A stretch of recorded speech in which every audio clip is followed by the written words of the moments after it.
down there, boy. You want a card? Okay.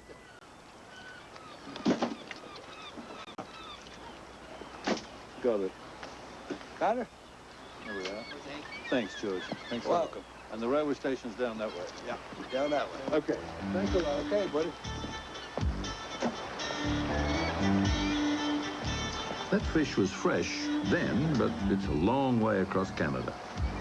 Tactfully, I dropped it off at the hotel and collected my baggage.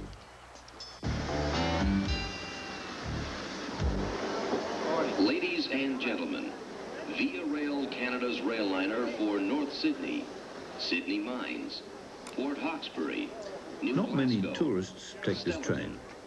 Atlantic Canada is economically dying, and sadly, its principal exports seem to be people heading west to look for work.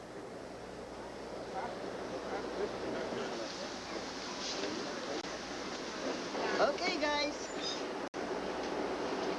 You going to Vancouver? Vancouver, all the way, sir, yep. Right aboard, up to the left, smoking, non-smoking, back down from the walls.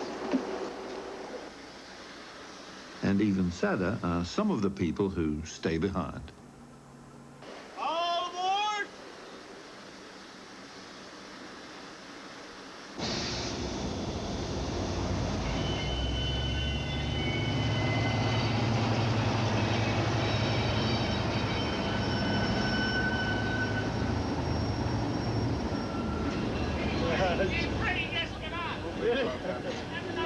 Okay.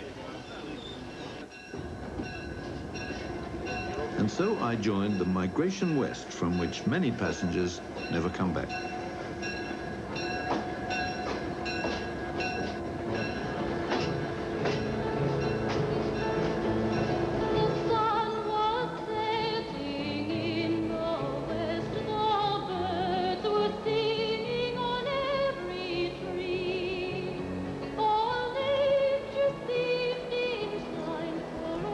The songs of these Nova Scotia people seem haunted by the sadness of saying goodbye to the sea. Farewell, Nova Scotia, the sea-bound coast. Let your mountains dark and dreary be. For when I am far away on the briny ocean tossed, will you ever heave a sigh and a wish for peace? Oh, Murray's my name. Murray, my name is Bernice. Oh, hello, Bernice. Hello, how are you? How are you? And where do you come from? I come from Newfoundland. Oh. Corner River. Trains are great for meeting people. I soon met Bernice from Newfoundland, a Canadian island province they call the Rock. I was her first Australian. In fact, Bernice had only left her island home for the first time a few years ago. When I got off Iraq, when I left Iraq, I was 33 years old when I left Iraq. For the first time? Yeah. I used to think about it when I was small. What was the outside world like? What was the other places like, right? I was only small, I never traveled, right? You know, are the people different from where I come from, where I'm at, right? What about this train? You've been on this one before? No, this is my first time on the train. First time on the train? Really? Well, how do you like it? I think it's great. It's beautiful. It sees all the You trees. get a great view, don't you? It is gorgeous, I tell you. The birch trees and the poplar trees, that's the most trees that ever grows in the woods. They're the ones that shows up Mother's nature. It does. And the maple trees, I forgot that. Yes, there's a lot of maple trees around here. I've already noticed that, yeah. You did, I. So now, Now, this is all new to me, you see. I haven't seen a maple tree before. you never I mean, except from on the flag, there's a maple leaf, but never you seen a never maple seen tree. a maple tree. Wasn't sure what they looked like. You don't know what you're missing, Mother. This train was only a small branch line, an 8-hour run that connected up with the main Trans-Canada line. It collected people in villages along the way, taking them to Halifax, Montreal, Toronto, the big world around the bend. 0, 1, 0, 1, 8, Sydney, subdivision. No alarm. You ready?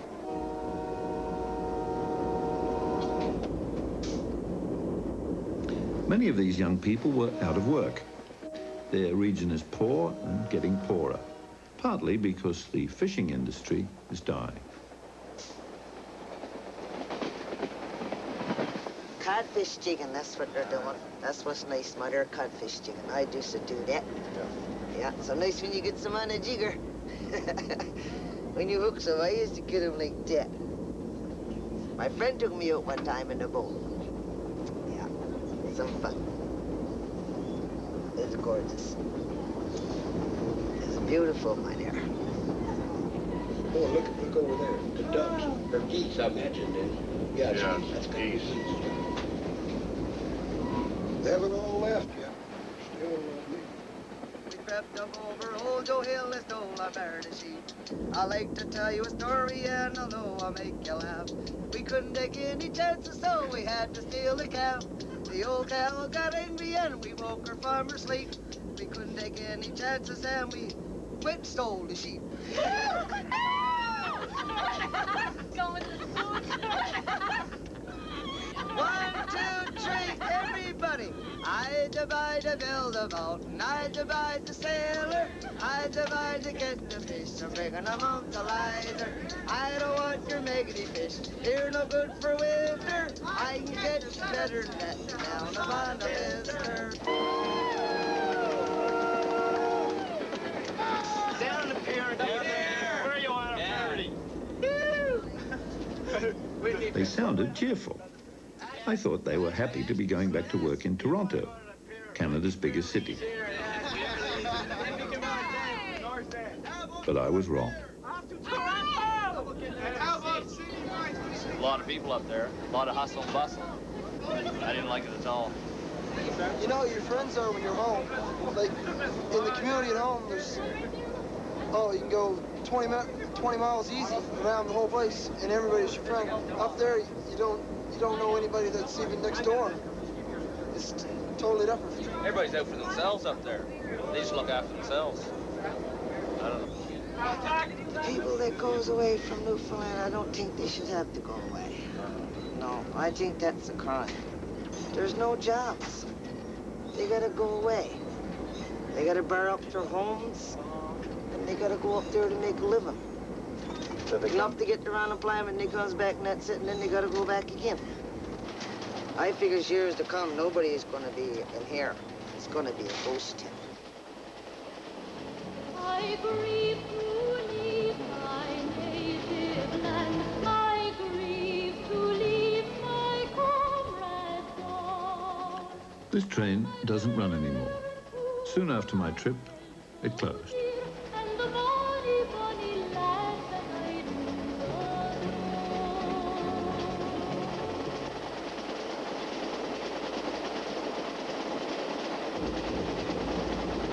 It was time to start a little background reading. Coming up was my first stop and my first Canadian city, the famous old naval port of Halifax. The train from Sydney is now arriving on track 1. The train from Provenance to Sydney arrives sur la voie. 300 miles covered, only 3,500 to go. Berenice had got off one stop earlier, but I'd made another new friend. His name was Tom Gallant, a one-time singer who's now a full-time sailor. He invited me aboard once I'd looked around Halifax.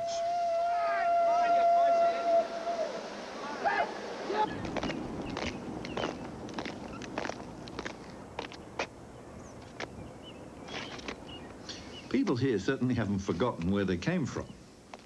Halifax is the capital of Nova Scotia, which means New Scotland. This was British North America. And at first sight, it still looked to me more British than North American. Canada only got its own maple leaf flag 25 years ago, and some places still don't seem to have heard about it. The British war against their rebellious American colonies was fought from Halifax. Here, they don't seem all that pleased that George Washington won.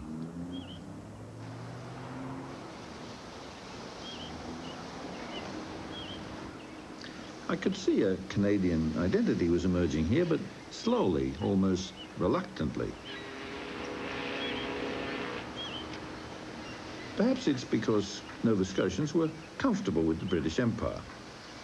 In fact, geography's put them a lot closer to Britain than they are to the far-off provinces of Western Canada. Life in Halifax isn't all fish and chips. I'd stumbled on the autumn Mardi Gras, a citywide bash that takes over the whole of downtown.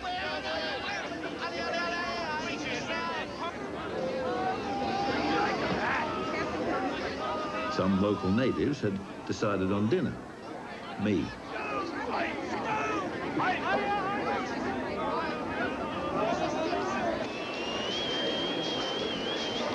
Even a Halifax street party has a certain British respectability. They say that Canada was founded on the values of peace, law, and order, values that came from Britain. I could still see that law-abiding legacy. Among 70,000 all-night revelers, only one minor crime was reported, an inept mugger who was arrested the next day.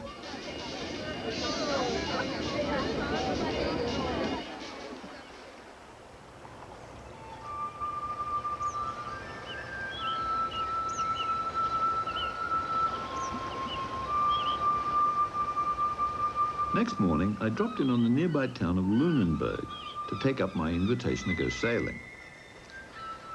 My friend Tom had found a freedom rare in Atlantic Canada, the freedom to be able to stay at home. Born here in Nova Scotia, he'd moved to Toronto and become a successful entertainer. Then he gave it all up to come back to the sea.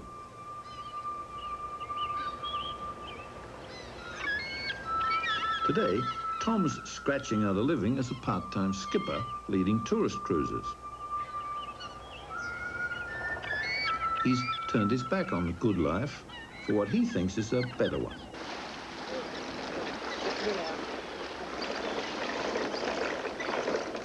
I've done a bit of sailing myself. I once crossed the Atlantic alone, so I know a few of the old seafaring traditions. Right.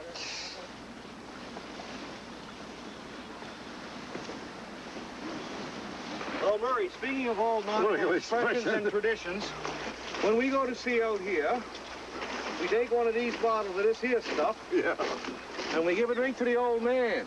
There you go, buddy. Stay out there. And then we have one each ourselves. Yeah. To you. Welcome aboard. Mm. That's a good, it's a nice blend, isn't it? It's a good week. This is rum drinking's a big thing in Nova Scotia, eh? It's the national alternative. Alternative to what? To everything. I say, yeah. To hell with it, let's get drunk. Yeah.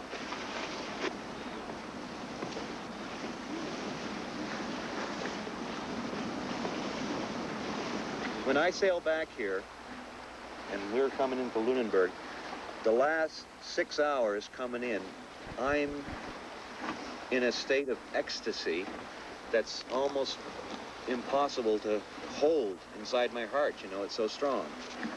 And it's, there's no, I don't think there is any reason for it. It's just where I belong. You're coming home. It's where I belong. The dream of everybody in Toronto is to move to New York or Los Angeles and be a star. Yeah. The dream of everybody in Nova Scotia is to be able to afford to stay here. That's the difference.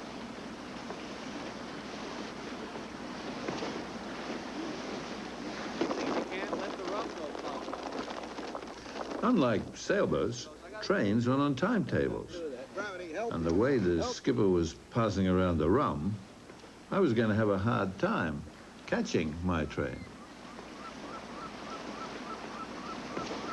Oh, Shenandoah, I long to hear you. Away, you rolling river.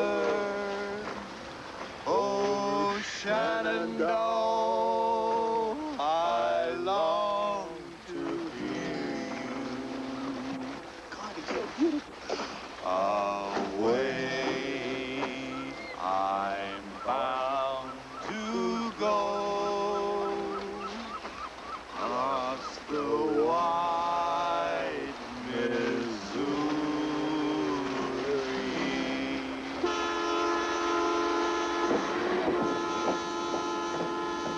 on the track. Now I joined the main line, the transcontinental train to Montreal that was part of the Canadian Railway legend. Up until the 1950s, this was one of the world's most glamorous trains. In those days, the jet set was the train set. A romantic world of sleeping cars and chance encounters.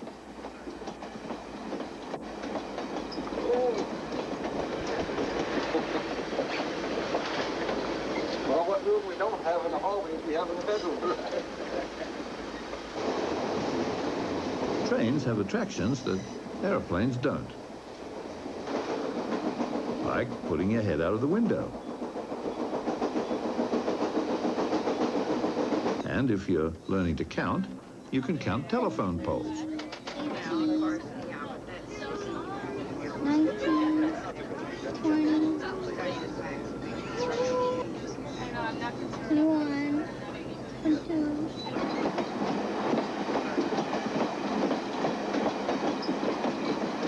Canada has lots of scenery, and there's really only one place to view it from, that indispensable Canadian invention, the dome car. It's ideal for seeing a country where practically everyone seems to have been born within the sound of a train whistle. All right, she wants to see my house. It's over there. There it is, right over there. Yeah, over there. There it is, you can see Yeah. it. My house, the house I was born. The house I was born in. She knows where it is, right over there. Across at the base of the hill. This railway was the great Canadian dream, an iron road driven through an impossible wilderness, and it's much celebrated in Canadian myth and music.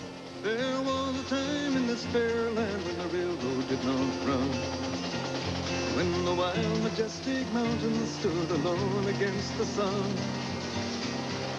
Long before the white man and long before the wheel, when the green, dark forest was too silent to be real. Many countries built railways. Canada may be the only one built by a railway. The train welded Canada together, a steel wedding band uniting the people of the second great nation of North America. The border between Canada and the United States is the world's longest undefended frontier. But psychologically, Canada was defended by a railway that stretched right along the border, pulling people east and west and barring the way south. Many Canadians were once Americans who fled the American Revolution. They wanted to build a second America that would stay loyal to the British Crown. The railway was to be their main line of defense, holding together a new country which combined the boots and Stetson of the American cowboy with the security of the British red coat.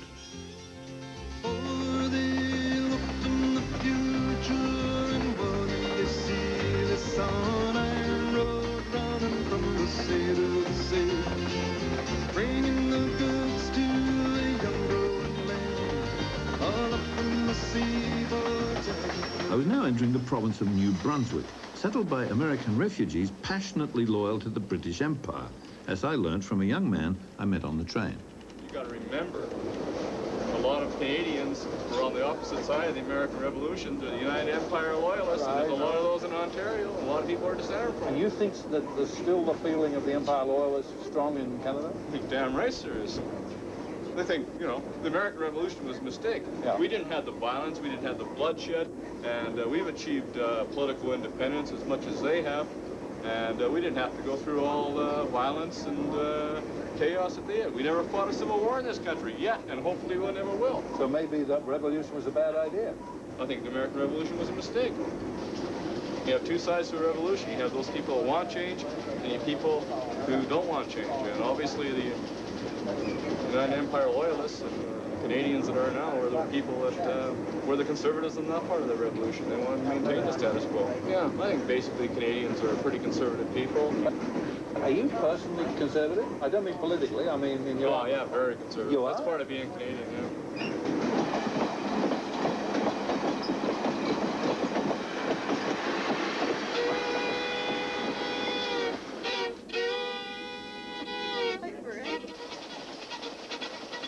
Rolling through the wilderness called for some entertainment, and the passengers supplied it.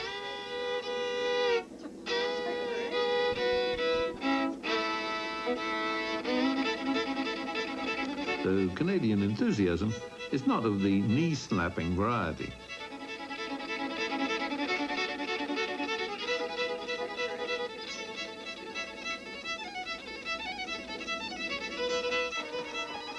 Even here on the Trans-Canadian train, the United States is never far away. In fact, it's right outside the window. The Canadian tracks take a shortcut through the American state of Maine, which juts into Canada between Halifax and Montreal. And a US border guard gets on the Canadian train.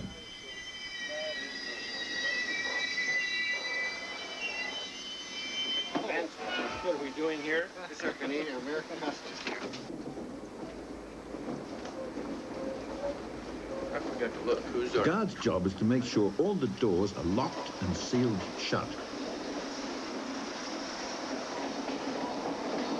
Just in case some reckless Canadian should suddenly fling himself off the train in pursuit of the American dream just outside the window.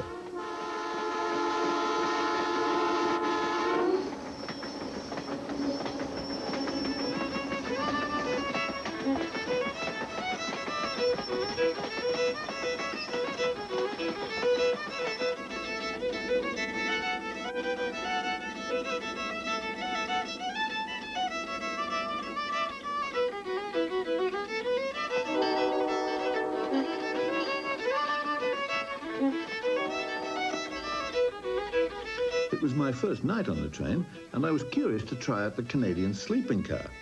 As it happens, it's a Canadian invention, dating back to 1857, and not much changed since those days.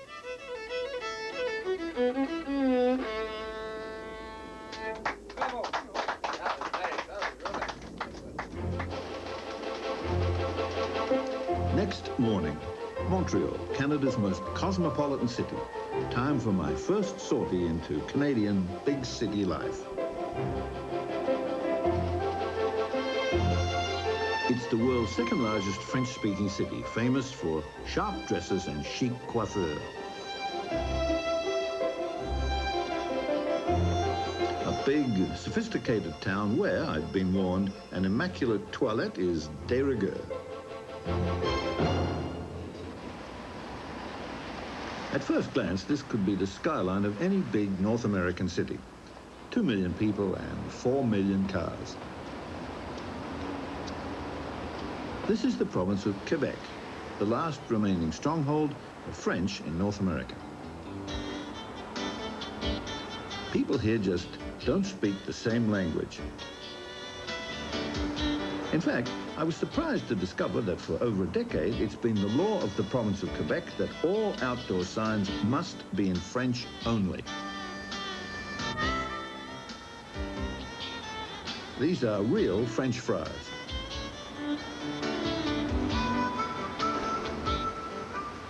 Signs in English are outlawed, right down to the last apostrophe.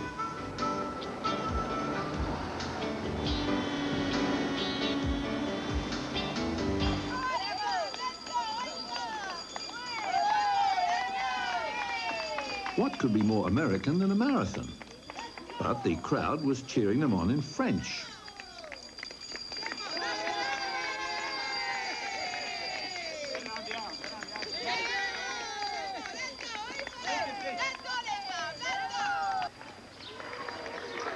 I heard that many Quebecers were demanding independence under their own flag. They're led by the Parti Québécois, a movement striving to separate from Canada. But I had to come here to discover just how deep and widespread Quebec nationalism runs. No, it's not really for politics. It's like, it's a symbol, I don't know how to say that, symbole. Symbole. Okay, un symbole. Ça nous appartient. It's our. And, oh yeah, I choose for me the Parti du Québec. Le Parti du Québec, yes. It's the Parti Québécois. It's because we want the independence for the Quebec. We want to be a country. Wouldn't that cut Canada in half? Yes, but we are not. We don't. I don't live in Canada. I live in Quebec. Yeah. For me, it's my country is Quebec. It's not Canada.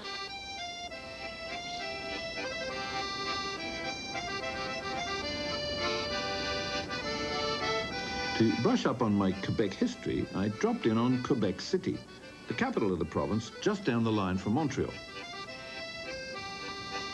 Here, 95% of the population speaks French, a last remnant of the days when the French Empire ruled 2/3 of North America.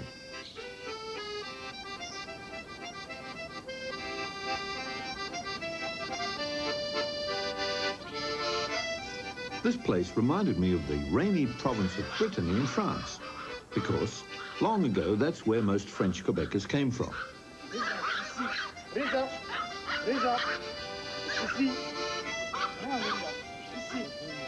You don't really feel you're in North America here. You're either in Montmartre or in Hollywood.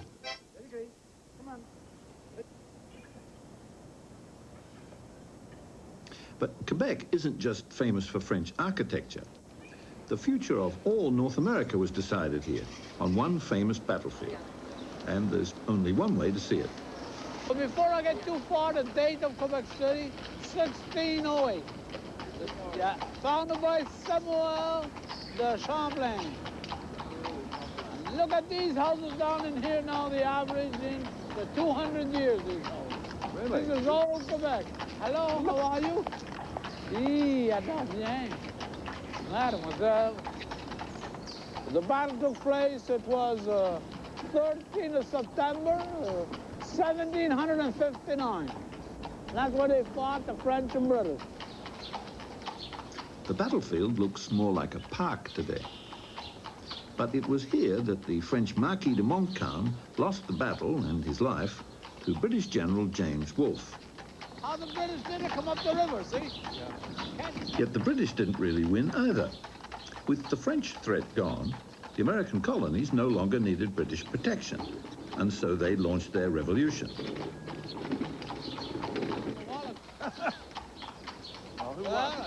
In a sense, both the United States and Canada were born here, while another nation died, the Empire of New France. Quebec City would have been its Washington. Perhaps that's why French Canadians are so determined to defend their language and culture in their corner of the world.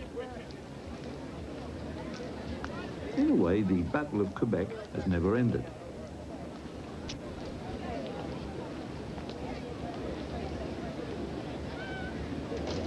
I get real upset and I get real sick, you know. Basically, we'd like another beer. Yeah, I would like Mademoiselle.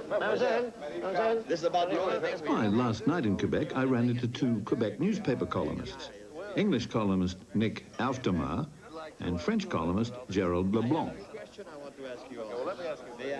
200 years after the battle was over, they were still fighting it. Deep down, you don't agree deep down that it's not, we cannot take that for granted, being a French society in North America. You have to kind of help it and help it a lot. You don't accept that deep down. Who is you? The English-speaking people in Montreal. We accept being a minority, but we'd like to, like all minorities, we'd like to be accepted, and it's very hard to think that we're respected or accepted when you find that our language on public display on a sign is as poisonous to the majority collective society as the AIDS virus is. You know, I mean, that's the way we're made to feel. Are we talking about language or are we talking about politics? Who's the boss? We're talking about, power. Power. Who's the boss? Yeah, right. Okay, now we're discussing who's the boss in Canada or who's the boss in Quebec? Well, I don't know. Sometimes I think, the old adage, I don't know if you heard about Canada, they said Canada was a very lucky country that we had access to French culture, American know-how, and British politics. And we ended up with American culture, British know-how, French politics. No, that's good.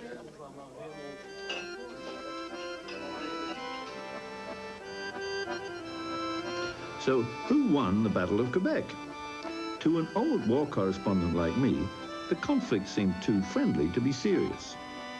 French Canadians seem to have flourished here as if they'd won the Battle of Quebec. And Canada has gained a unique dual culture that no other country has. I felt very much at home in both parts of Canada. I wish they'd stop fighting that old battle, because both sides have too much to lose.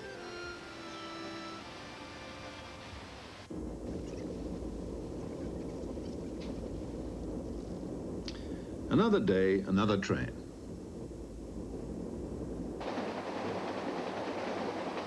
This is Canada's ritziest train, heading to Canada's glitziest city, Toronto. They even pass out free televisions. Yes, good morning. It's Rita Martineau. May I speak to the end of there, please? Thank you. Well, listen, the train is behind, is late, okay? I'll be arriving around... These people are on their way to work, 5 hours away, in a train that thinks it's an airplane. Would you like some orange juice? And predictably, this is the train that's expected to survive and get even glitzier when the rest of the train system is gone. Breakfast? Yes. Okay.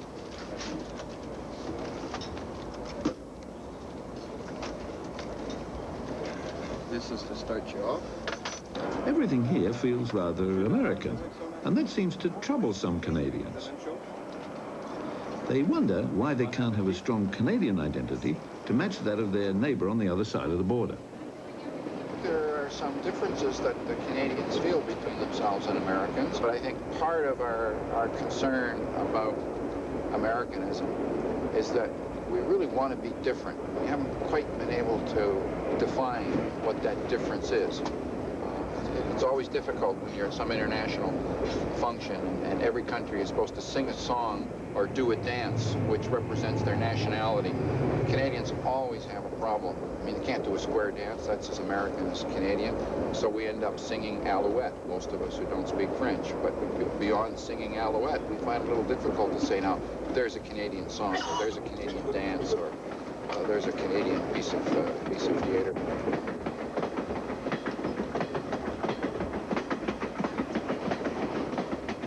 I was off to meet Canada's foremost railway authority, Pierre Burton, author of many books on the railway he calls the national dream.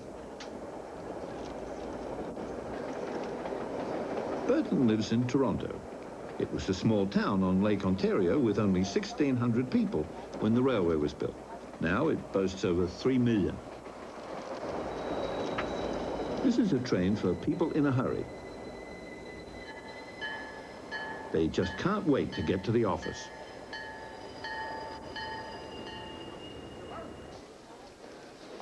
I'd arranged to meet author Pierre Burton in Toronto's Union Station. He's a big man who took me on a tour of an enormous station that looked more like a cathedral. It's based on romance. It's based on the great Canadian myth. Think of it this way. Every country has an epic story in their background, which they look up.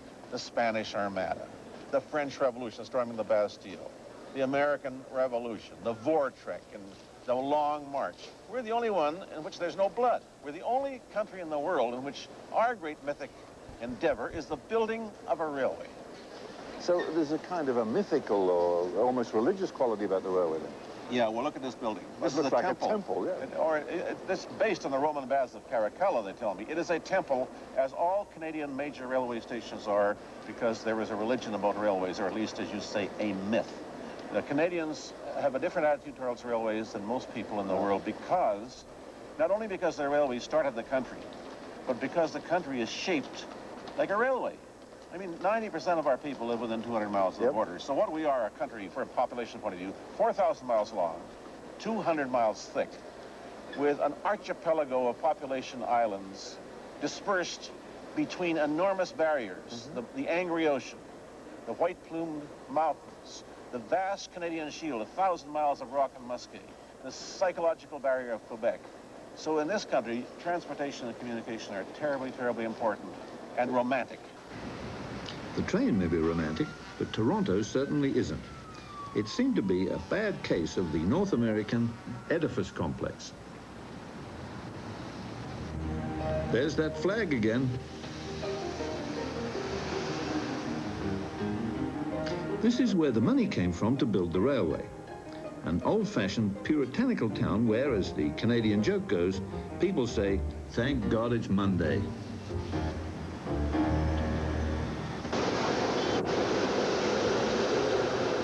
Yet I could see that the toil of dour Torontonians has created the most Canadian of cities, a tolerant, hard-working town that lets anyone who shares its values share its prosperity.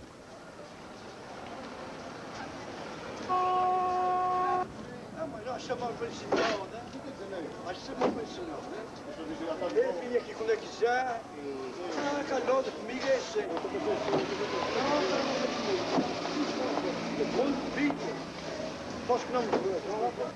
Toronto made me wonder whether Canadians haven't already found their long-sought identity in the many identities they've been able to tolerate without crushing.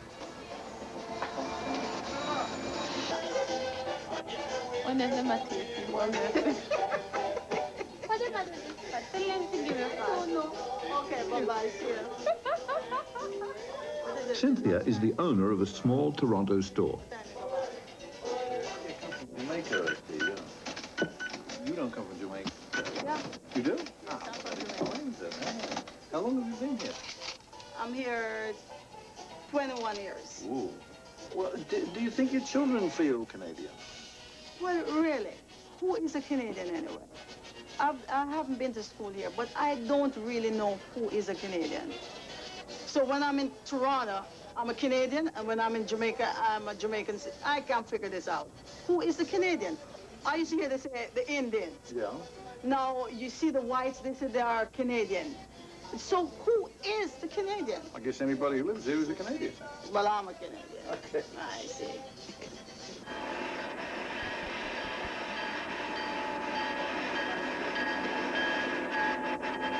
Next day, I caught up with the Trans-Canadian line just outside Toronto, joined by some more picturesque passengers.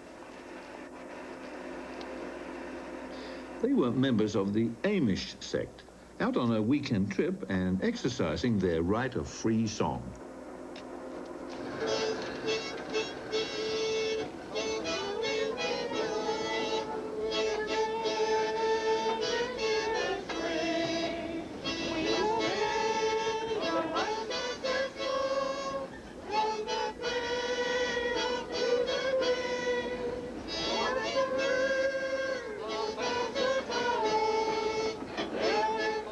Ahead of me was some of the most spectacular scenery and some of the most forbidding terrain to face the railway builders.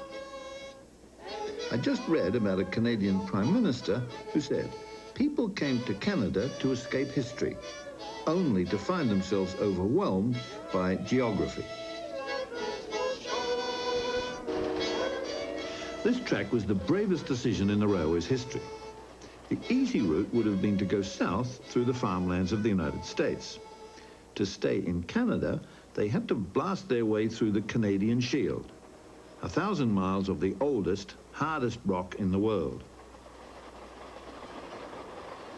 There aren't many towns out here, so the big excitement is the sight of the train.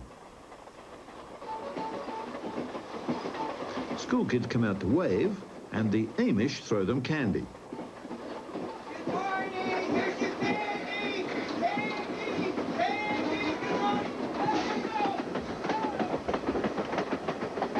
I've been coming up here for 5 years, and they've been doing this to us every morning. They stand there with that sign. Right, and they put up a sign, good morning to you. Yeah. And you know, it meant an awful lot to us because we feel that a new morning is a blessing from God. Get that little red house. Get that little red house over there. Well, here's one right here. Oh, you missed it. You gotta get it. Yeah, but you have to get it. There's a clearing. Get that rock. There's another little red house way back there. That's right. There's another one over there. I know I checked that one, but the other one was much closer. This is still a famous part of the line, and it lures romantics from all over the world. I met a man who spent the whole day hanging out of the rear of the train, relishing the happy days when he worked on a railroad. I've been a rail fan most of my life. About the happiest year and a half of my life was when I worked for a railroad. And ever since then, I spend what time I can on them.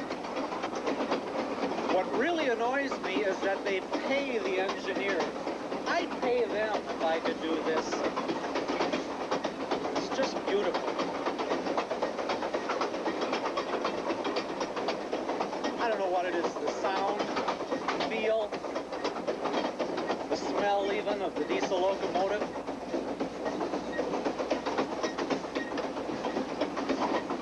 any rail fan could tell you.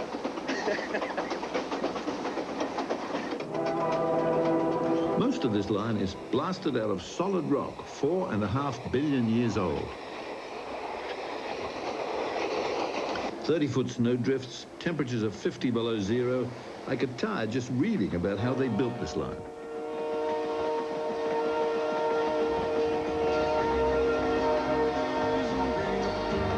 We gotta lay down the tracks and tear up the trails. Open your heart, let the lifeblood flow. Gotta get on our way, 'cause we're moving too slow. Bring in the workers and bring up the rails. We gotta lay down the tracks and tear up the trails. Open your heart, let the lifeblood flow. Gotta get on our way, 'cause we're moving too slow. Get on our way, 'cause we're moving too slow. This was a stunning achievement, penetrating yet another barrier isolating Canadians from each other and opening up a harshly beautiful landscape.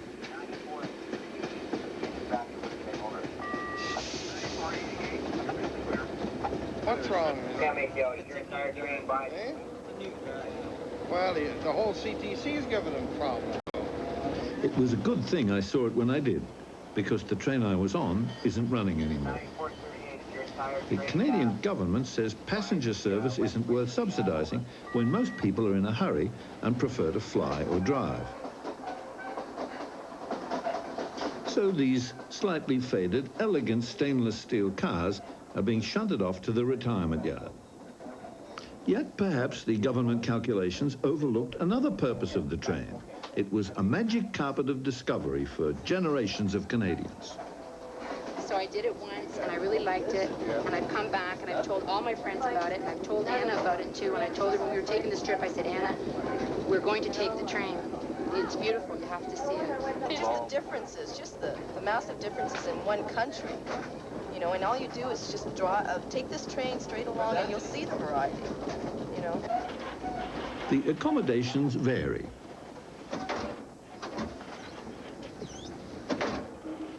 The room service is acceptable if you do it yourself.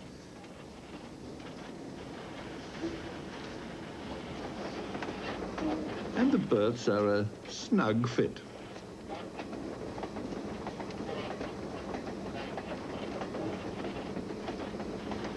Yet, as I turned in for the night to the soothing click of the rails, I had a nagging thought.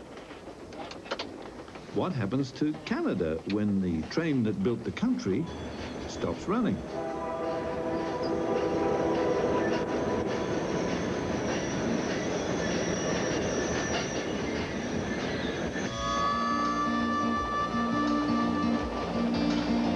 I expected to see snow in Canada, but not in early autumn.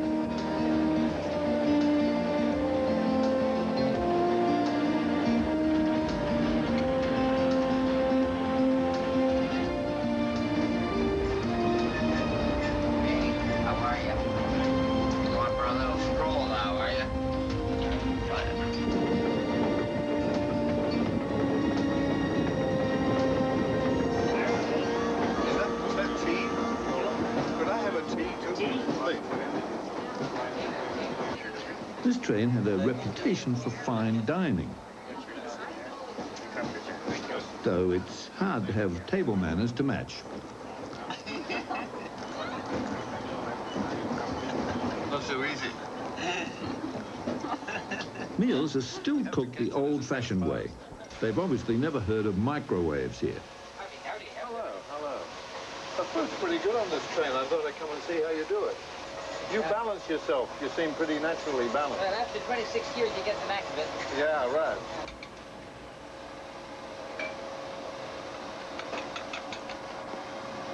Not hard enough. Well, she's going to grab anyway. I suppose after your first million eggs, you get to a real feeling for it. But Yeah. I missed a few, no? Like I say, you can't win them all. No. Very nice. You missed that one, I guess, then? Yeah, you can That's have better, a yeah. try. doesn't matter if you're left-handed, huh? Well, it doesn't matter. It's a left-hand hand. I'll try that. Right. I'm sorry, Annie. My hand slipped. Well, that's all right. How far are you going? To Vancouver. Well, that's fine. You can come back and give me a hand a little later on. Okay. There we are. That's better, right? Now let's clean this mess up. Traveling through this wilderness, I couldn't help but wonder how the people who built the railway got out here without a railway. It's not surprising that the Canadian West was uninhabited until the railway found a way through. There are still no roads or towns out here, just the train track. And as I reached the halfway point of my voyage, here in the midst of the loneliest country on earth, I thought a modest celebration was in order. This is not wine-growing country, but I'd managed to get my hands on a bottle of Canada's answer to champagne.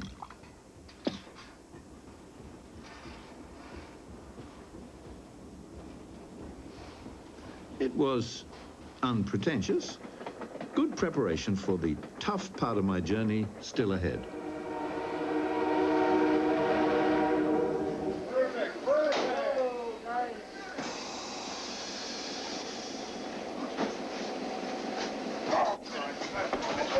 This was the last stop before I headed north, and my fellow travelers looked ready for adventure. We were leaving the city slickers of Toronto far behind.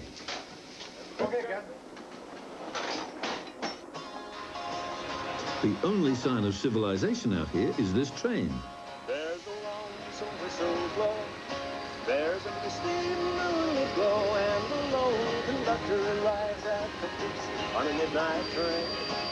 It's even got a singing baggage man, Bill Hoffmeister.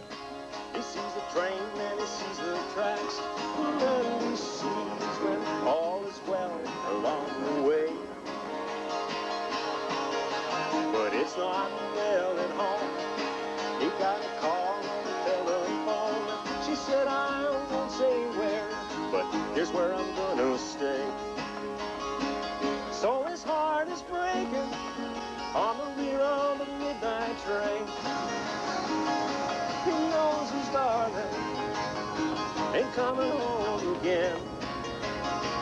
Now it isn't easy being alone with all his pain, but he's the watchman on the rear of the midnight train. Wait, try a little something there, dog.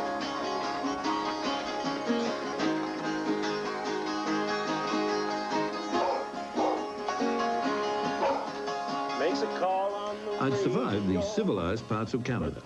Now I was headed out into the wilds, north to the Arctic, west over the endless prairies to the Rocky Mountains and the sea. Pioneer country, opened up by the iron road that was soon to close down. like this, caboose where he's riding on the midnight train. This was my last chance to see it. At the rear of the midnight train, he knows his darling ain't coming home again. And it isn't easy being alone with all his pain,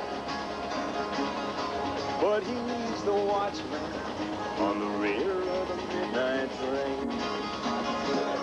Well, his heart is breaking at the rear of the midnight train.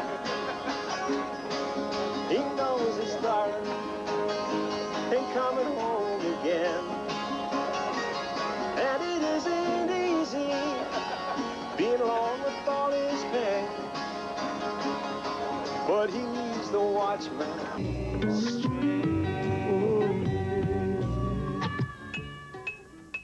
Look at these tracks, belted to the earth, going on forever. But in the case of Canada, it's no longer so. Last time, we crossed the Great Canadian Shield, the oldest rock formation on this planet. It was snowing, and Murray Sale, traveler, war correspondent, adventurer, raconteur, had another 3,200 miles before him. He's on board no everyday line. his will be the last continuous journey on the Trans-Canadian. His goal, the Canadian Rockies and the Pacific Ocean. And in crossing Canada, one asks oneself, did the railway keep this nation intact? Was it the machine that welded together this thinly populated federation of very different provinces and very different peoples? If so, what happens to this land when its railroad is dismembered? Please join Murray Sale on a crisp October day, bound for the Pacific on a most circuitous route. This is Last Train Across Canada on Travels.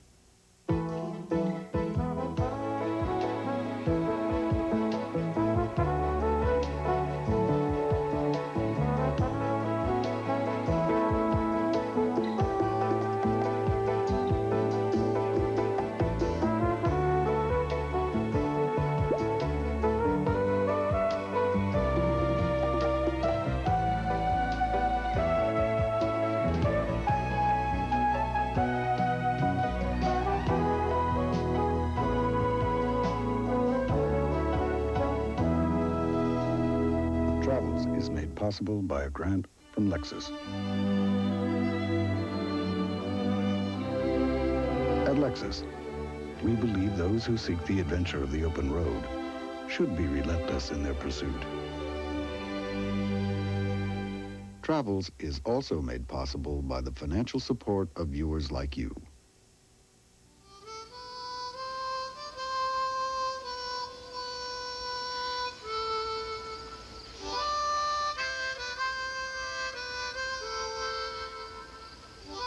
I was out in the wilds, waiting to catch the last train that went right across Canada. But by the look of the station, the line had already closed down a long time ago.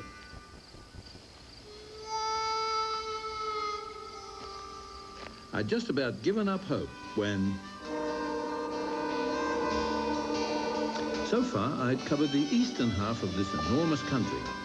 Now I was heading west through the Rockies to Vancouver and the Pacific, after a detour north to the legendary Hudson Bay.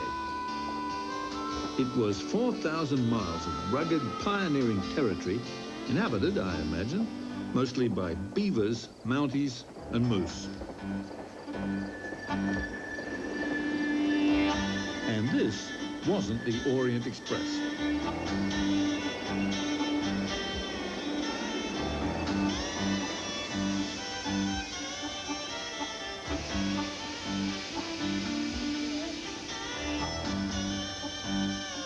Out here, they don't seem to bother with sissy stuff like platforms and steps.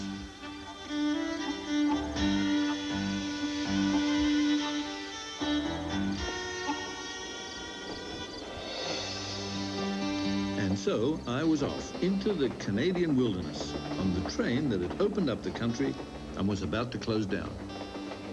I felt more like an explorer than a journalist in this harshly beautiful land.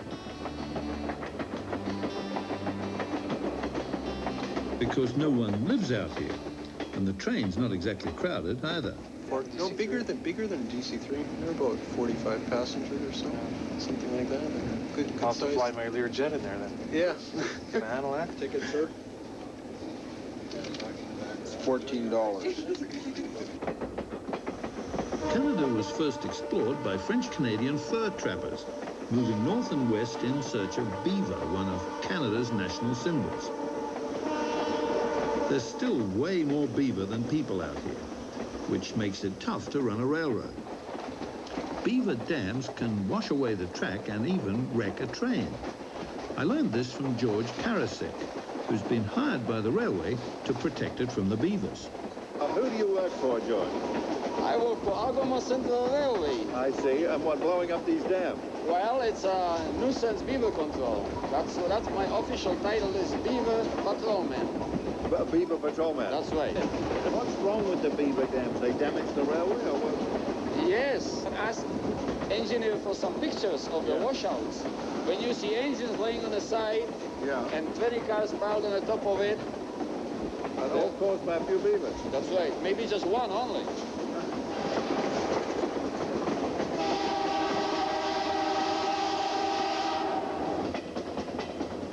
George was just starting his day's work. He invited me to get off at the next station and give him a hand.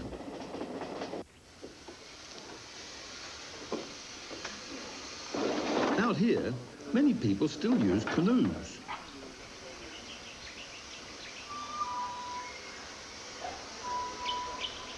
But George and I were traveling by railroad.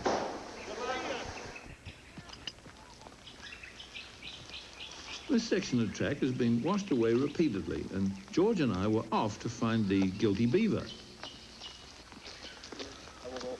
Holy shit, they're deep here.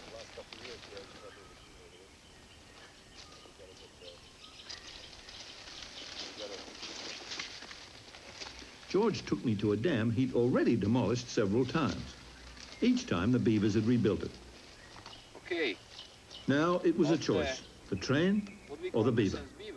In this case, we just cannot talk the beaver out of it to move someplace else, so we have to remove them by traps. If you want me to, I show you how it works. For instance, this is a beaver's head.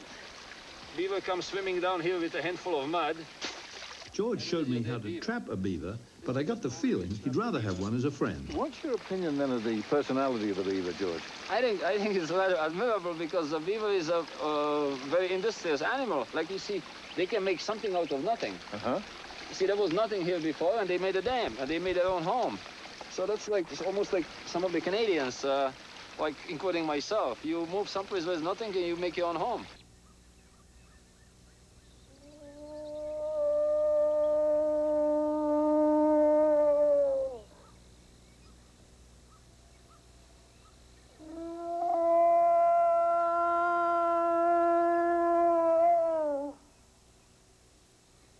I never actually sighted a beaver, but I hope to do better with another Canadian symbol, the moose. My guide was moose calling champion, Gerald Dupre. What you can do is pretend you're walking. It's another moose walking in the water. And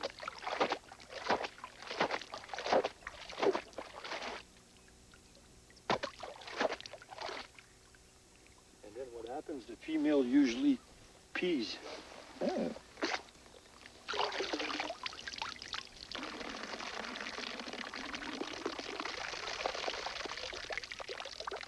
Do you need talent for this? I mean, is it like an opera singing, or anybody you think can do it? There we go.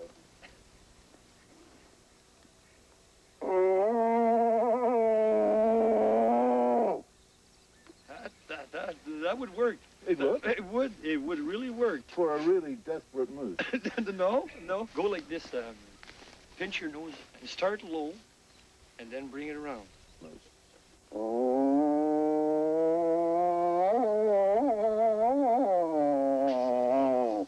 How's that? Well, does it work? I wondered why they were laughing. It's all right. My technique must have needed a little polish. Let me hear it again how it ends.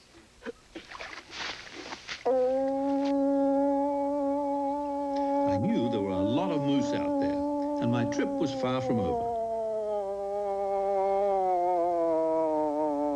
Somewhere in Canada, there had to be the moose for me.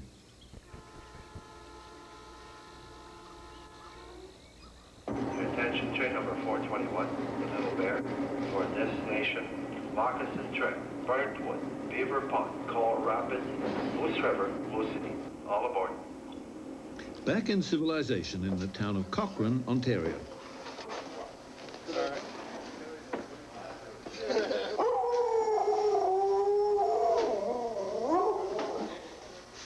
This train is called the Polar Bear Express.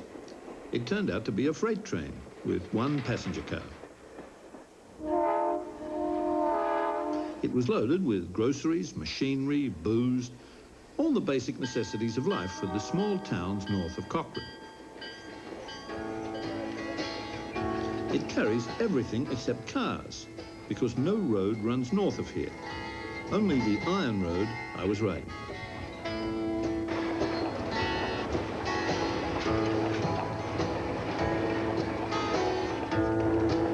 The Polar Bear Express isn't the world's fastest train, but it's had a song written about it. Sailing on the bench, Indian car, a second-class fare on the old one. Waited in Cochrane for the early morning. The composer is Lawrence Martin, a Cree Indian who loves to ride the train himself. I'm leaving the sad times for a life on the trap line. The polar bear's taking me home. There are no settlements out here, just the odd cabin or camp of hunters. They're dropped off one week and picked up the next, often with a fresh moose for the baggage car.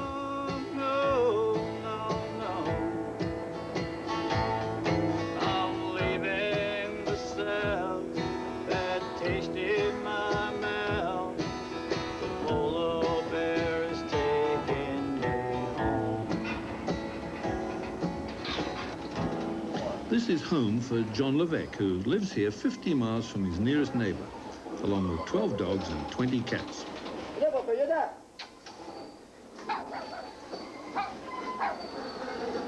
Like many along this route, he seemed to be searching for solitude.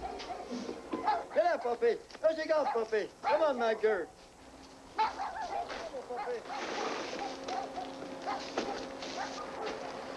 We'd only stopped for a moment, but I was curious about his life out here.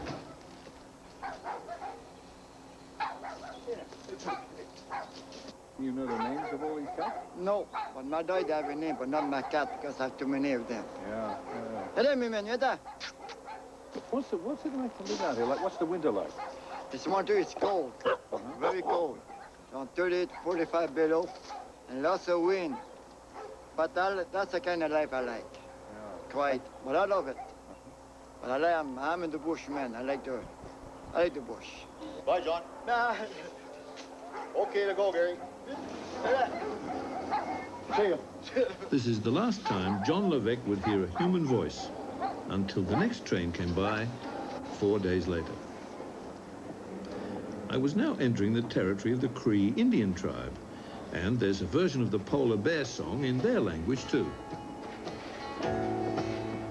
Ashimina, Ishinagon, Wibachipe, Chiki, Wayan, Kakishinitao, The passengers are on their way home from a 24-hour shopping marathon. For some, a first taste of life in the big city. Ashimina, Gawapiten, Kakishikiskenteman. The train stocks up the small communities along the track. The train snack bar serves as a mobile candy store for kids. It's the only shop in town.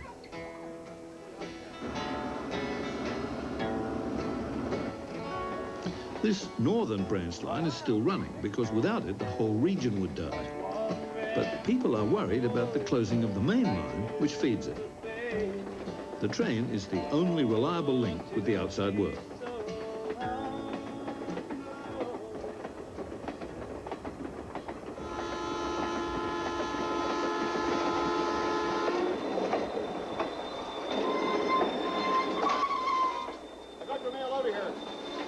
And if this train dies, so will the settlements it serves. Like Coral Rapids, a one-house town in the middle of nowhere where the train only stops when there's somebody to stop for. Good day, sir.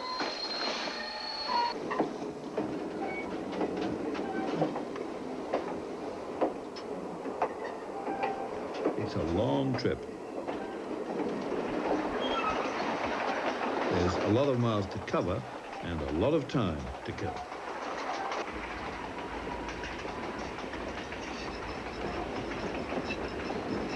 An Indian sculptor used the train as a rolling workshop. And my seatmate was working at her family business, embroidering moose hide. Yes, I go hunting with my husband, and we wait for hours and hours for geese to come. So we just look around with our binoculars and geese with combine. Like my husband's got poor sight, on his eyes, and he uses me for a binocular sometimes, and I see them from far coming, eh? But I never kill a moose, though. But I see my husband kill a moose quite a few times. Aha! There were lots of moose loose around here, waiting for my call. In fact, the end of the line turned out to be a town called Moosonee, on the edge of the Arctic Ocean.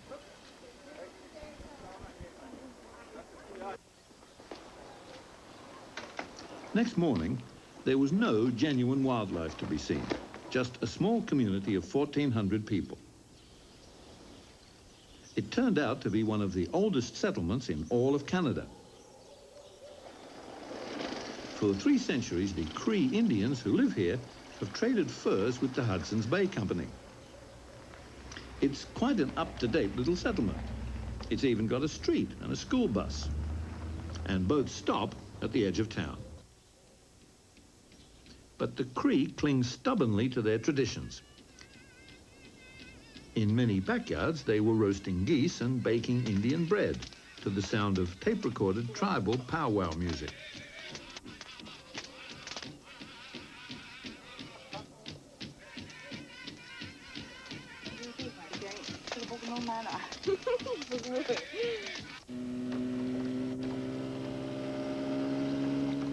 With a couple of days between trains, I got an intriguing invitation to a Cree religious ceremony on the edge of Hudson Bay. That night, on a lonely island, I found myself crouching in a huddle of Cree Indians preparing for an ancient tribal ceremony. The Indian name for it is Sweat Lodge.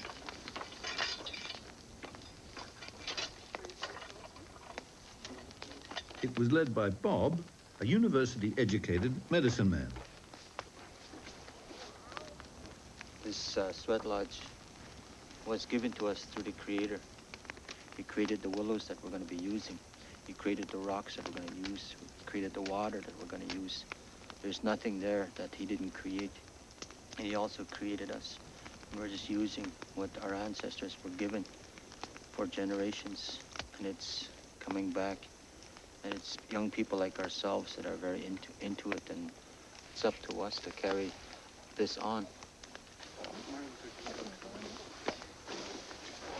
One by one, shadowy figures appeared, then disappeared into a kind of darkened hut.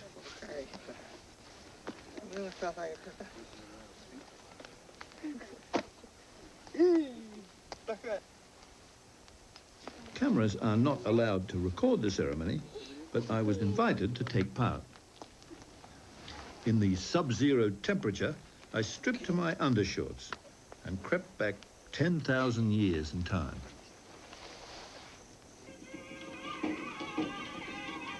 What happened inside?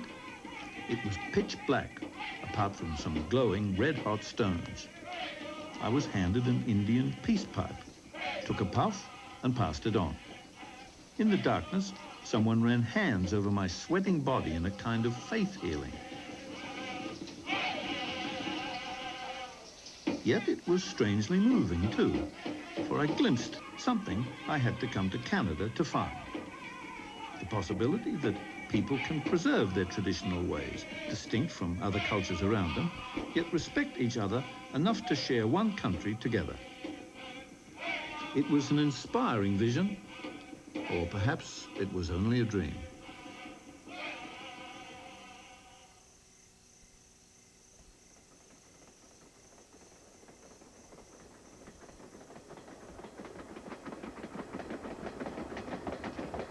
Another day was another world.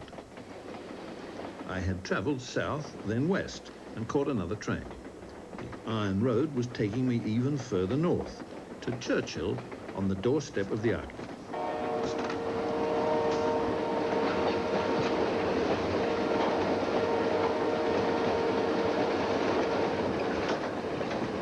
What's it like out there? It's wintry. It's a Canadian scene. Well, it certainly wasn't Florida. This part of Canada is big and bleak and barren. And again, only one thing holds it together.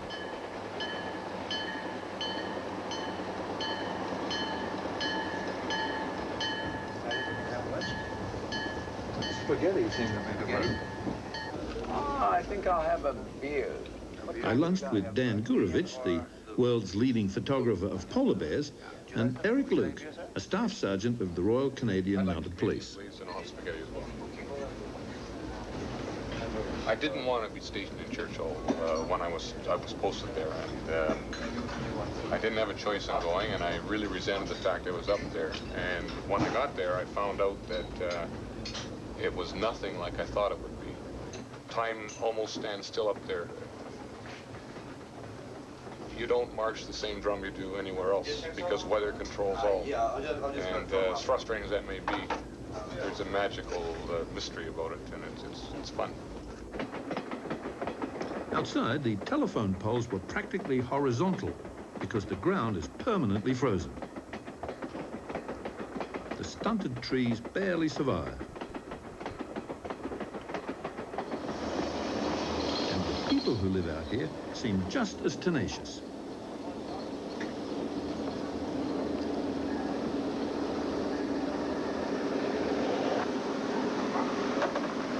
Most of this town was heading north to do their shopping.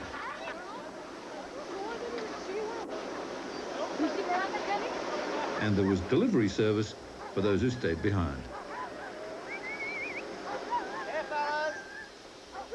Yeah, oh, yeah, they're right here. Oh, just grab some in the kitchen. Bread and bacon, you know, stroganoff, Swiss steak. Look after them. Yeah.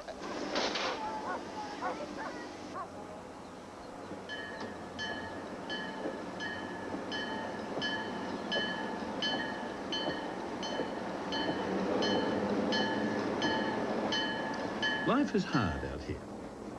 The Canadian novelist Margaret Atwood once wrote that while the American ethic is based on winning, the Canadian one is based on survival. In this part of Canada, I could see what she meant.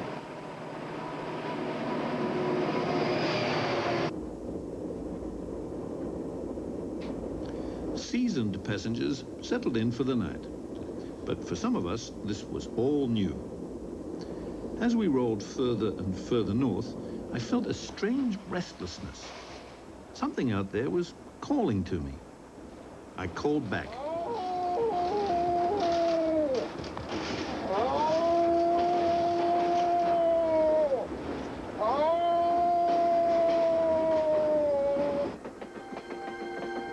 Next morning, we'd left the last tree behind. This is a desert in the deep freeze. Ahead was the end of the line. Churchill, polar bear capital of the planet.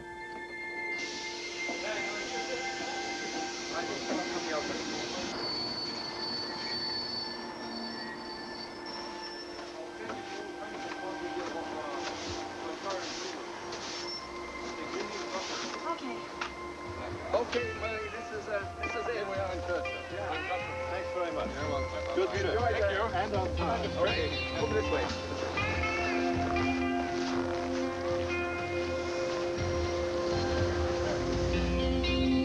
This remote town was once a thriving port, shipping Canadian wheat directly to the Soviet Union across the Arctic Sea. These days, business is slow, and only a few ships come in each year before Hudson Bay freezes over. The population is shrinking, and eventually there may be no one left but the native people who've lived here for more than 10,000 years. Just wonder. Bye-bye.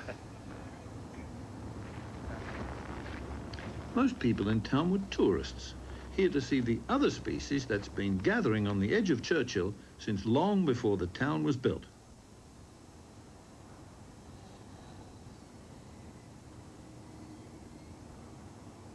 Should we go into the trading post? Yeah, okay. But before I went looking for bear, I needed the right equipment. This is the trading post. Wow. Well stocked, eh? Yeah. Neat, eh? And this young lady, Penny Rawlings. Hello. Hi. Hello, Penny. How do you do? How are you, Dan? We hug down south. Yeah. I have a problem, Penny. Cold ears. Oh, I guess you're going to have to buy some earmuffs. Let's try a hat. Okay. Okay. You like that one with the tail, eh? Well, what do you think? Whoa! You look Is it like me? the original Davy Crockett. See, the problem is I can't now put my own hat on, really, can I? Oh, no. Oh, but look at the little guy on there. He looks great. Yeah, let's go the earmuff route, or let's try Okay, it. how decadent do you want to be here? We've got Norwegian blue fox, we've got mink. How about some coyote? That would match the ruff on your jacket there. Good.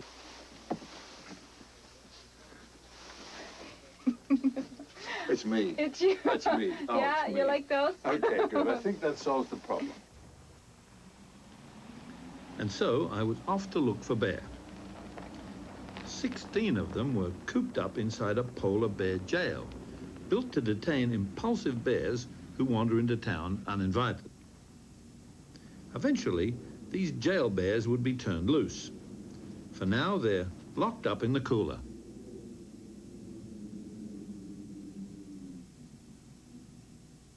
But there's plenty more where they came from, right on the edge of town.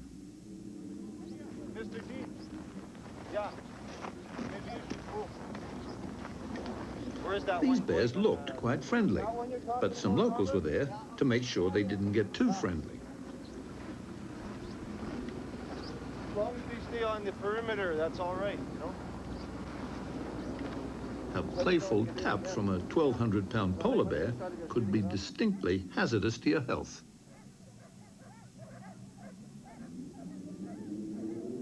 When one brawny Bruin came too close, visitors were asked to step inside while experts kept the peace. Okay, people that are not essential, maybe move just, you know, out of the working area. Boy, that's a big one. I wouldn't want to pick a fight with him.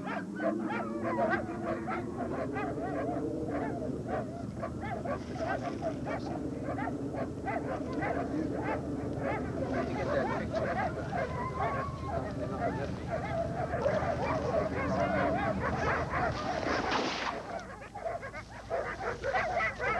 They were only firing blanks, but fortunately, the bears didn't know that. Seeing these handsome beasts relaxing in the sunshine reminded me of their unfortunate colleagues doing time back in the jail. Okay, wakey, wakey, rise and shine. Winter's coming, I'll be out soon. 16 bears and not a growl. It didn't make sense.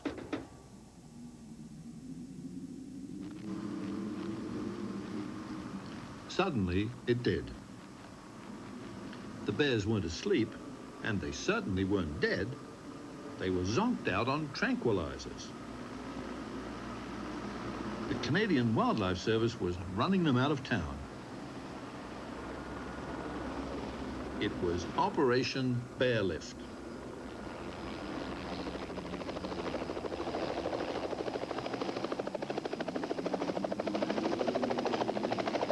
They fly 3 bears at a time.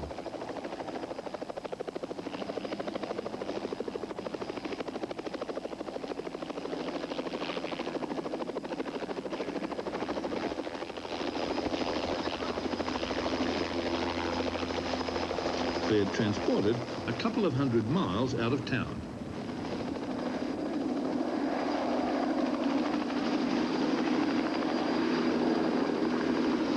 Hopefully, when they wake up, they won't walk straight back.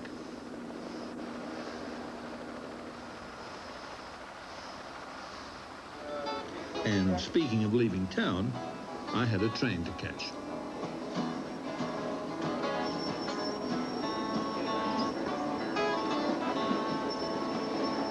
There's a big steel rail train rolling down the tracks. I was heading back for the sunnier south, entertained by Bill Hoffmeister, the singing baggage man. Nobody saw me leaving, it was the only thing to do.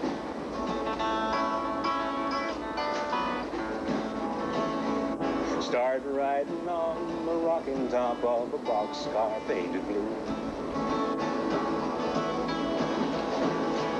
Well, there must be a lot of pain inside my head to have the rocking top of the boxcar painted blue become a bed.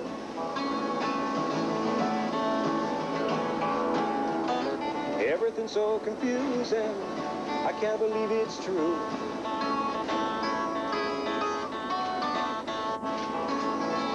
How could everything go and change so much, simply losing you? Like a man gone blind, I've been trying to find the end of a tangled thread.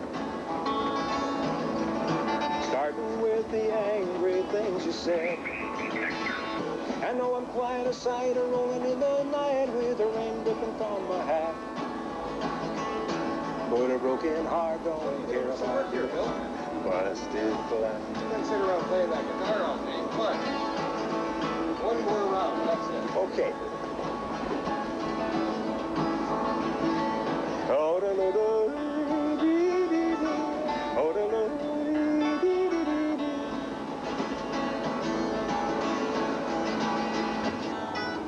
30 hours and 1,000 miles later, I was back among the bright lights, but I had no time to lose.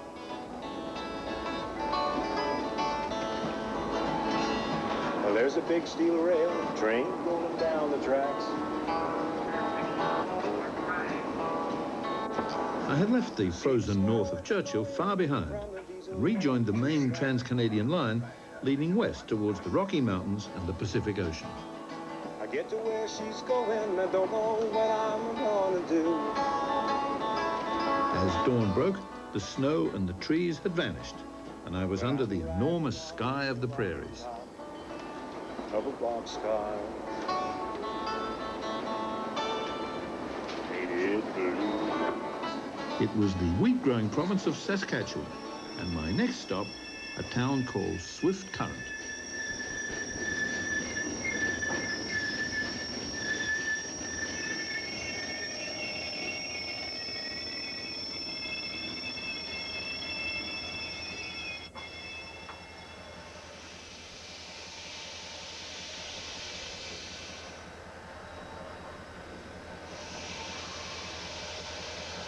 It was 6 in the morning in Swift Current.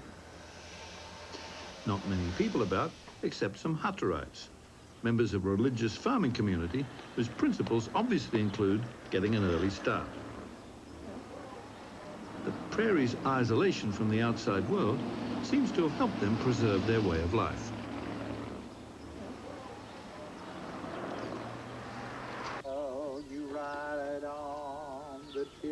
Maybe it's the same isolation that makes radio so popular out here. Slip right through my hand. Art Wallman is the king of prairie radio.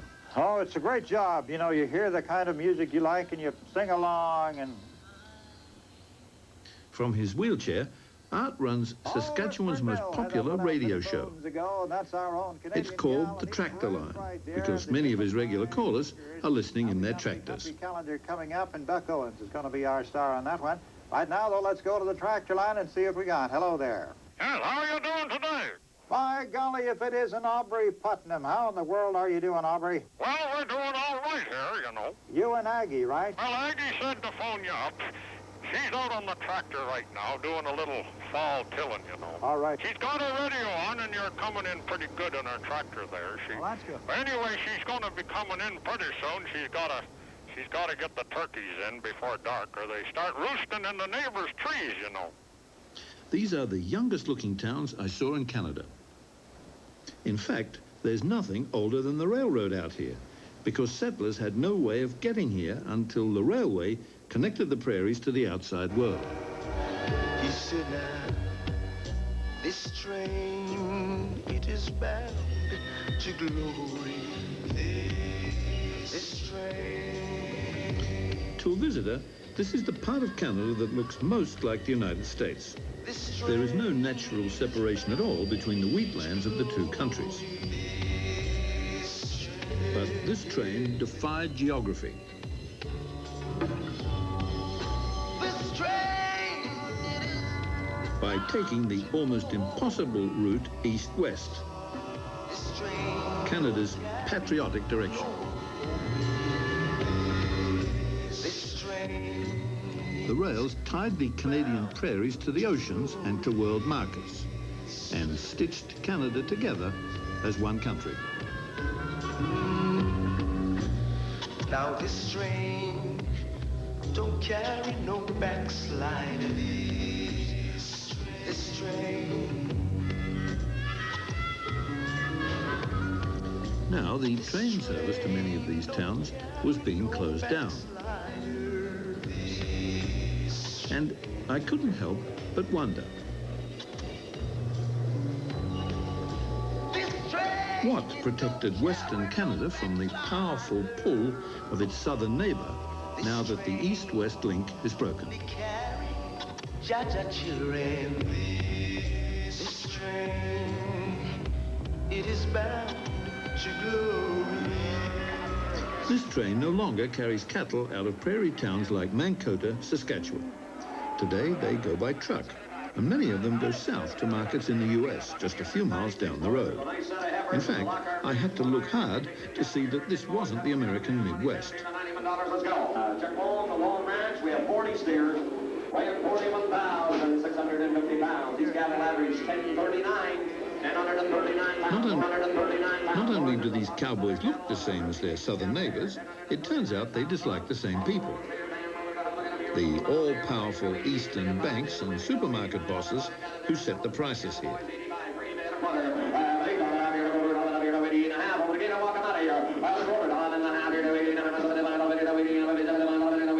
I could see American and Canadian cowboys use the same silent language.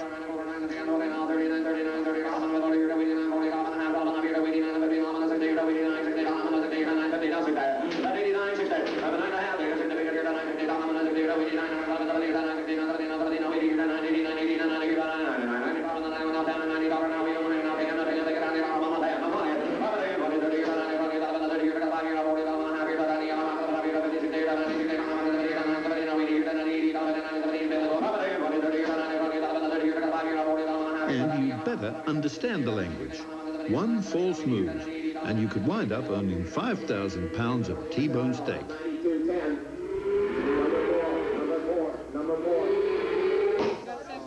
These people live so far from the rest of Canada and so close to their American neighbors that national lines can get blurred. People are same thing as us, the same problems. And they have their problems with the government all in the east. And the west gets the short end of the stick. They're the same way.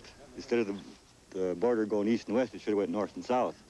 Like it wouldn't matter to me if Canada were to become a part of the States, or, you know. I think being an American would be just as great as being a Canadian.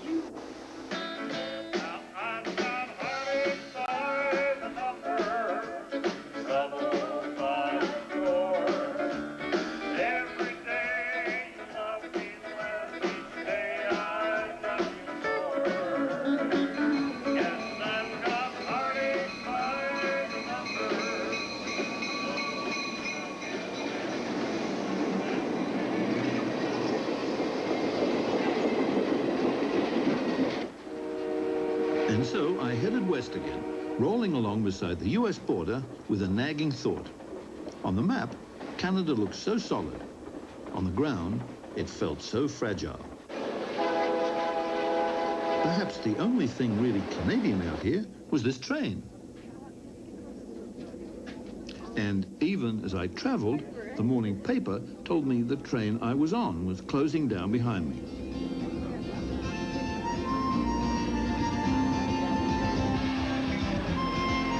Towns that owed their very existence to the railway, Swift Current, Medicine Hat, Moose Jaw, would soon have no train at all.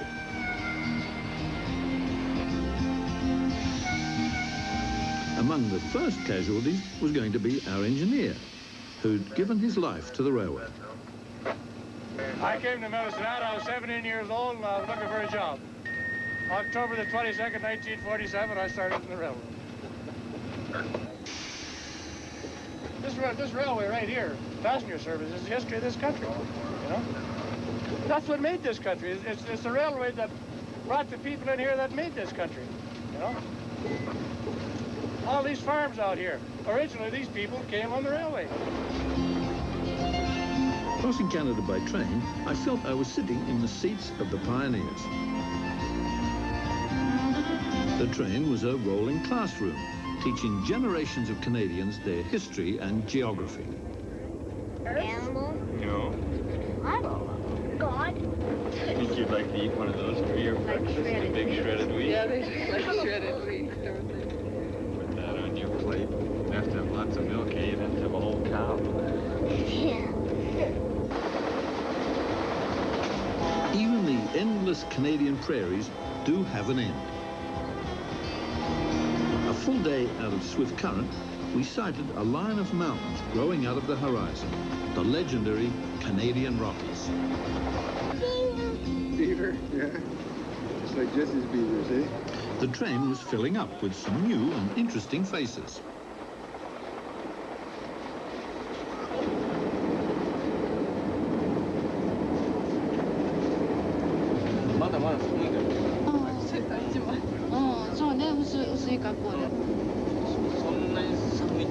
These Japanese tourists filled a whole car.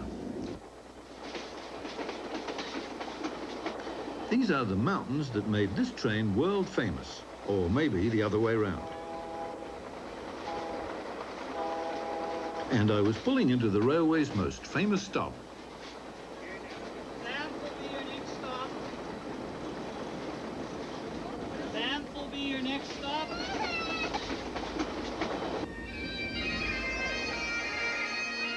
Anyone who's heard of Canada has heard of Banff, an elegant European-style spa that's been a playground of the international train set, the aristocrats, ordinary millionaires and other members of the ruling class who've been taking the waters here since the days of Queen Victoria.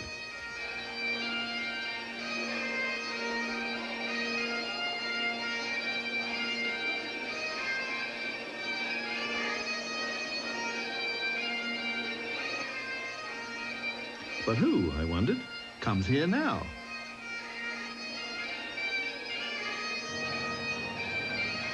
Banff is still a magnet for tourists looking for elegant living and beautiful scenery. But now they come across the Pacific instead of the Atlantic. Many of them are opening businesses and settling in.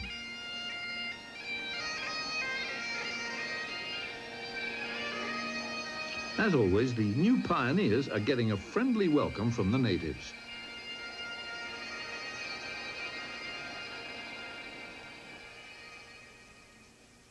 Banff seemed like a good chance to pick up a souvenir of Canada, although that one was a bit big for my suitcase.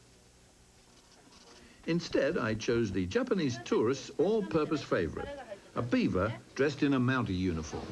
これ Mountie はいくらですか? こちらですか。こちらは20ドルになります。 To tax? タックスはありません。 I had an opportunity to try some Japanese, since the sales girls spoke little English, despite 8 years in Canada. どちらになさいますか。はい、どうも。どうもありがとう。はい。 They told me that was part of the reason they liked it here. They could escape the big city pressures of Japan and create a home here, speaking Japanese all day in the Canadian mountains. あると思います。日本魂。魂。魂。頑張ってね。頑張って。大和魂。はい、大和魂。 Before I left Banff, I had a stroke of luck. With time running out, I was still keen to test my moose calling skills. These beasts, whatever they were, looked like a receptive audience. All I risked was a little embarrassment.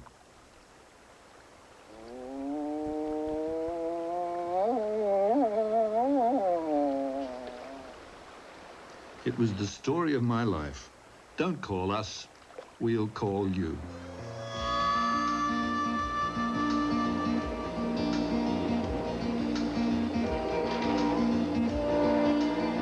And so I left on the final leg of my journey, through the last and greatest of the railway's triumphs, the crossing of the Canadian Rockies.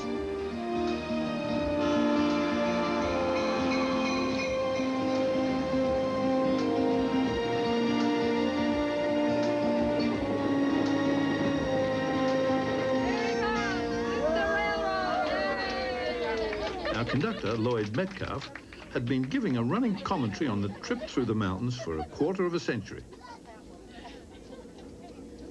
That's the mountain that's on the back of your $20 bill right now. Lake Louise would be right over here, and this is behind, and we come up and around. But that's the one that's on the back of our $20 bill today. Conductor, can you tell us the time? He spent much of the trip giving the official time from his railwayman's pocket watch. Well, it's still 1637. It would still be 1637.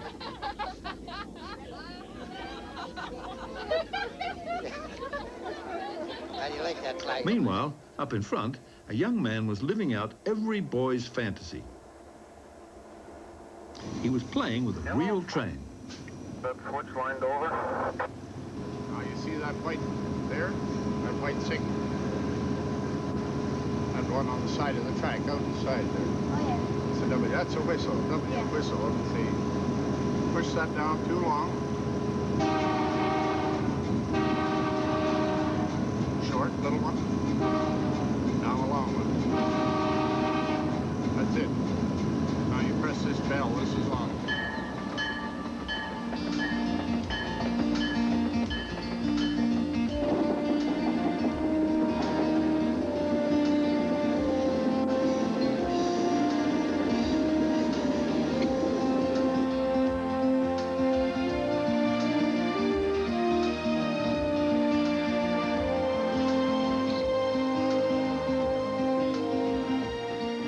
See how we're coming into the tunnel right ahead of us here? Yeah? Coming right in? Now don't you get scared, young lad, because, okay? Isn't this nice?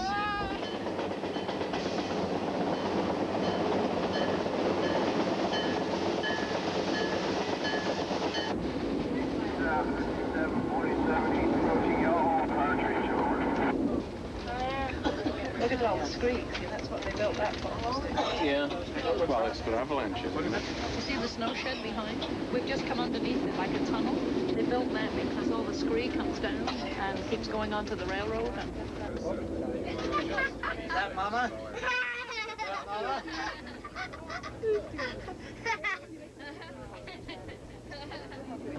But a steam engine was sort of like it was alive, you know. You always treated it as such.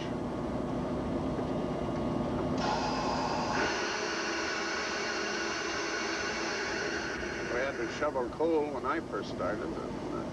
The crack of the stack, the working and the exhaust. Oh, you go through the country at night, and that old steam engine was really barking, you might say, and just made you feel like it was alive. I guess them days are gone.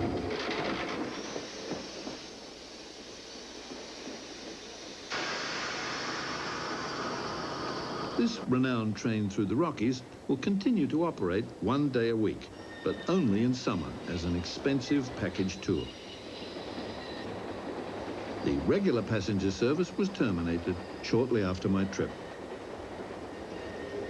The train that plied its way through the Canadian Rockies every day for 100 years has made its last regular run.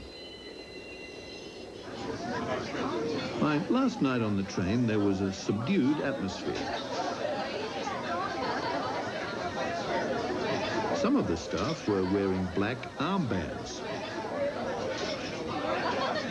This black armband symbolizes not only the end of my career, it symbolized the death of an era in rail travel. It's an institution. You talk to people. I remember as a kid, we grew up, my mom and dad lived on the CPR main line. I remember as a kid standing out there watching the Canadian flash by when it was brand new. And they had the half doors open and all the porters were out, all dressed in white, decked in white. They looked so great, and I always thought, when I grew up, I'd love to work on a railroad. Little did I know that 30 years later I'd be doing it. 30 years of history. Because they don't think they're making money. Do we have to make money to keep something like this running? You know, governments all over the world piss money up the wall on a lot more frivolous things than a national railroad. And I just can't believe that they would destroy it. The national dream. It's disgusting. I gotta go to work.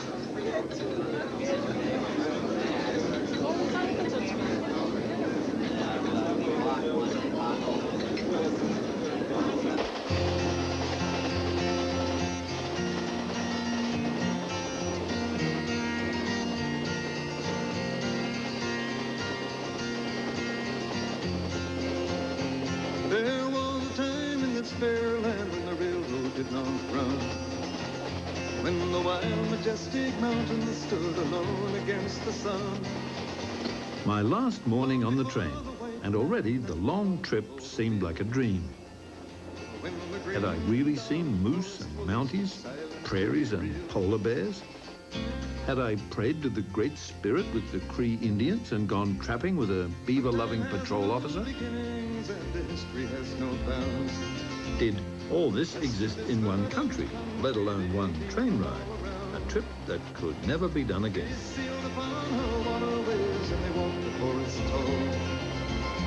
Canada has always seemed a bit of a miracle. It seemed even more so now that the railway that built it was closing down. What, I wondered, was the country's future?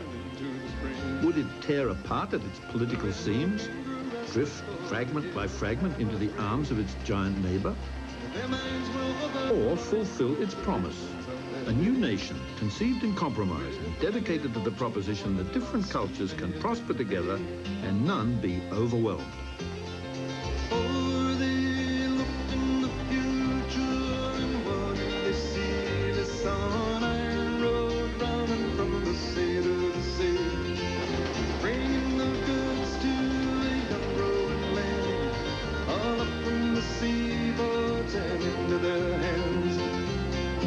I had reached Vancouver. The long trip was over, perhaps forever.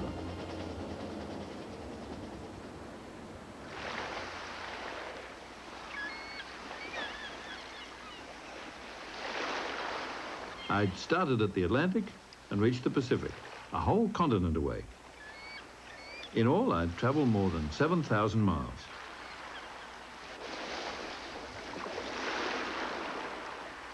My own home in Australia was far across the sea, but I felt very much at home here, too. I suspected I'd fit in well, make quite a good Canadian.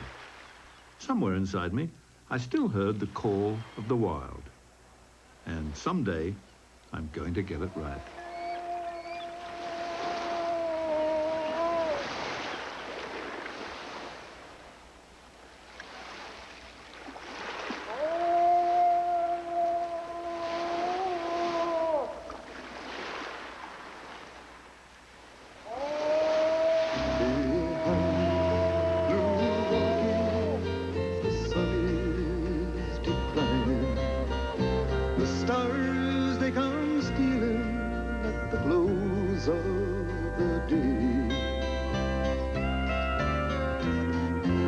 Across the wide prairie, our loved ones lie sleeping.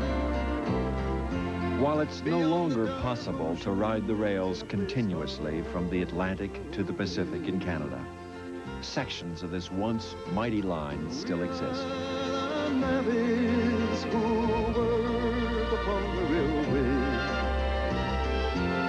swinging our hammers in the bright.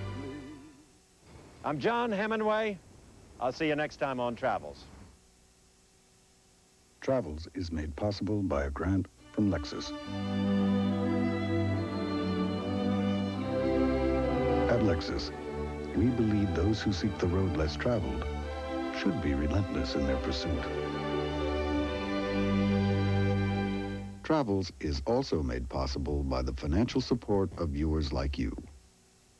$1 a day and a place for my head, a drink to the living, a toast to the dead. Oh, the song of the future has been sung. Oh, the battles have been won. On the mountain tops we stand.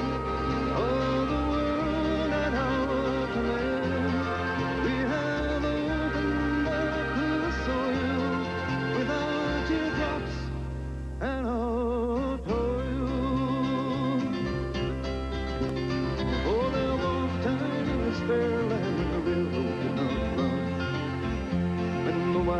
rustic mountains stood alone against the sun. Long before the white man and long before the wheel.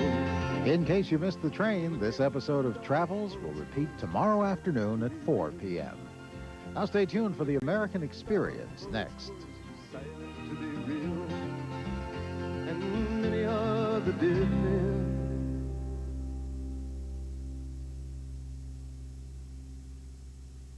Too silent to be real.